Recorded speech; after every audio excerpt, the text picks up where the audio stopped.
Blessed and happy Monday to all of you, my dear friends, my dear brothers and sisters, my dear good people of God, faithful followers of the Daily Gospel Reflection with Father Jack. My dear kababayans, today is May 27, 2024, Monday within the 8th week in Ordinary Time, Year B. Our Gospel for today is from the beautiful and the wonderful account of the Gospel of Mark chapter 10, verses 17 to 27. Our first reading for today reminds us that our inheritance is imperishable, undefiled, and unfading, kept in heaven. And we are also reminded today that we will undergo various trials, but these are only to test the genuineness of our faith. And when we experience trials, this should bring us not to curse God, not to question the Lord, but to praise Him, to glorify Him, and to honor Him. And our Gospel speaks about an encounter of a certain man. No mention of his name. Maybe he is a rich man because their conversation is all about possession, treasures.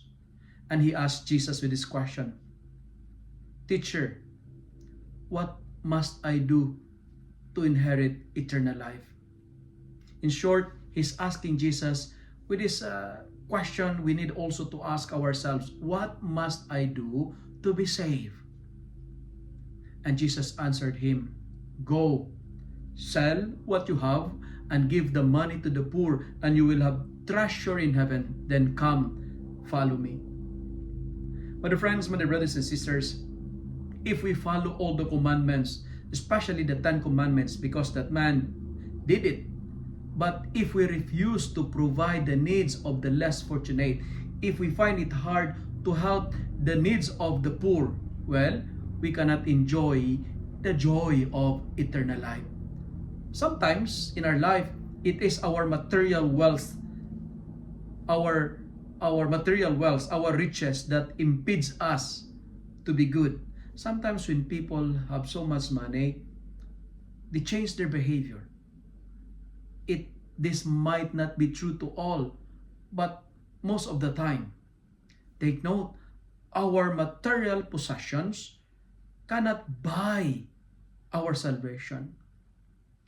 Do not entertain the thought that once you are rich, you can pay for your salvation. You can gain a spot up there. No, salvation is not for sale.